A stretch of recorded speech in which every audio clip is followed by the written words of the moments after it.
Bueno, Andrés, vamos a hablar ahora, ya nos metemos en temas que tienen que ver con el sector agropecuario, cerrado el ejercicio agrícola 25-26 y arrancando ya el segundo semestre de 2026. Vamos a hablar de los números de endeudamiento del sector agropecuario. ¿Qué tal? Buenas tardes. Buenas tardes, Martín. Un placer estar como siempre. Sí, efectivamente, nos falta un mes para el cierre del ejercicio. El dato del Banco Central, el último publicado en las últimas horas, es a mayo, pero bueno, no va a cambiar sustancialmente el desempeño que viene mostrando el sector en esta variable en particular. Eh, con algo que se viene repitiendo, hay un crecimiento sostenido del crédito del sector agropecuario en el último tiempo, que se vienen superando los nuevos máximos. En este caso, también llegamos a un máximo en la secuencia histórica. 4.090 millones de dólares era el endeudamiento del sector agropecuario al cierre de mayo. Si nos comparamos con el año pasado, que teníamos en el eje de unos 3.900 millones de dólares, hay algo más de unos 170 millones de dólares de aumento en el último año del endeudamiento, pero una variable que también se viene repitiendo es la calidad de esa deuda, porque la morosidad está en niveles históricamente bajos, está en el 1,3%, no se ha movido prácticamente en lo que va de este año, o sea que hay un crecimiento de la toma de préstamos por parte de los productores, pero no tenemos grandes movimientos por ahora en lo que es la tasa de morosidad.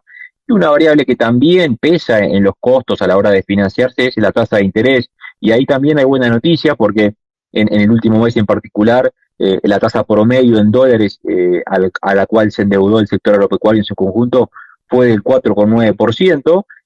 Hace un año atrás teníamos una tasa del 5,5%, o sea que en el último año podemos hablar de que la tasa de interés a la cual se está endeudando el agro ha bajado en el entorno de medio punto. Bien, Andrés, entremos en alguno de los principales sectores. Arranquemos por el sector ganadero. ¿Qué números presenta allí? El sector ganadero es el más importante en volumen de crédito y también está mostrando una tendencia de crecimiento en su volumen de deuda.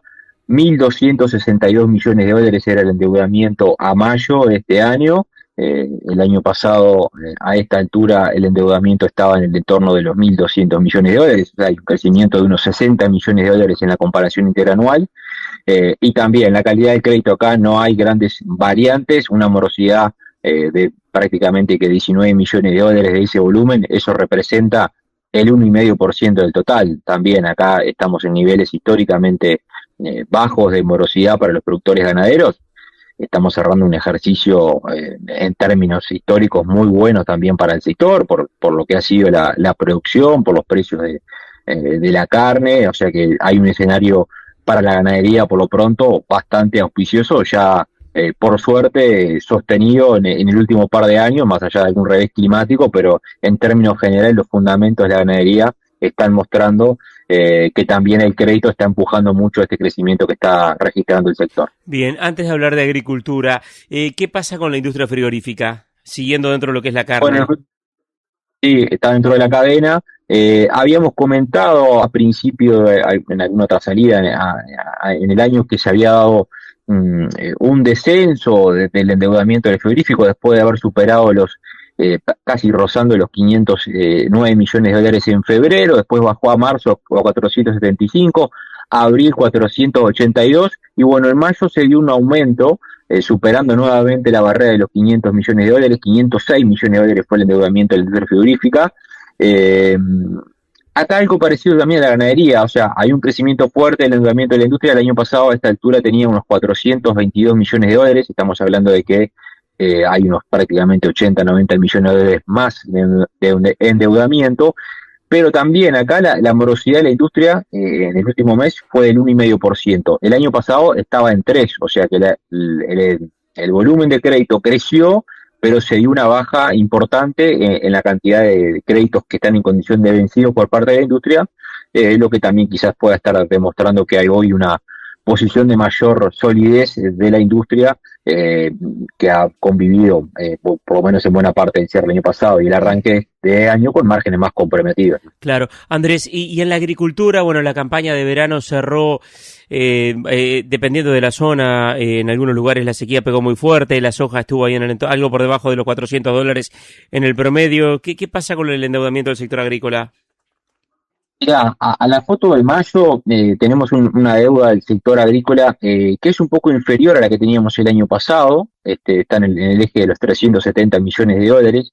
El año pasado a esta altura estábamos superando prácticamente los 420 millones de dólares. Hay un descenso. Los dos grandes tomadores de crédito en la agricultura son el arroz, que hoy tiene un endeudamiento en el eje de los 176 millones de dólares. Esto no ha cambiado mucho, pero seguramente acaba de anunciarse una línea especial de financiamiento con el GROW para atender bueno, lo que va a ser esta nueva campaña de siembra para el sector con números muy desafiantes, o sea, por lo pronto arrancando a producir entre costos y la expectativa de precio con un número muy comprometido, ¿no? Hay una expectativa de que el área de arroz seguramente se vea reducida. Por eso efectivamente ya se está lanzando o sea, ya comunicó por parte de la ACA una línea con el GROW, que vamos a ver cuánto se refleja, pero seguramente ahora en los meses venideros, este endeudamiento del arroz, que hoy es de 176 millones, va a crecer seguramente porque los productores van a tomar más crédito para hacer frente a la nueva campaña. Y en el caso de la soja, las oleaginosas en realidad, porque ahí también tenemos que incursionar a la carinata, que tuvo una superficie de récord de siembra en esta última campaña con la colza. Bueno, la camelina también se sumó ahí, 400.000 hectáreas es lo que se está manejando. El endeudamiento es muy similar también al año pasado, hoy estamos en el eje de los 161 millones de dólares. En el caso de trigo y cebada, no hay grandes números, o sea, el porcentaje es bastante pequeño, son unos 21 millones de dólares en el caso del trigo, y en la cebada estamos hablando de 4 millones. El grueso hoy está concentrado en arroz y en oleaginosas. Bien, Andrés, te hago la última, la del estribo. ¿Tenés el número de la lechería por ahí? No tengo la lechería, ha estado con una caída en el caso de la industria bastante importante, te diría yo, en el último tiempo, en el eje de los 60 millones de dólares. Y en el caso de los productores hay un pequeño repunte, pero también alineado con los números históricos, está en el eje de los 185 millones de dólares hoy. También en ambos casos con morosidades por debajo del 2%, o sea que tampoco en la lechería hoy hay un tema por el lado de la mora. Andrés Ollenar, integrante de Tarday Agromercados. Gracias, Andrés, y retomamos el contacto enseguida a las 6 de la tarde. Hasta la próxima. Gracias. En minutos vamos a hablar de Hemovacuna aquí en Hablemos de Agro. Ya seguimos en Oriental Agropecuaria.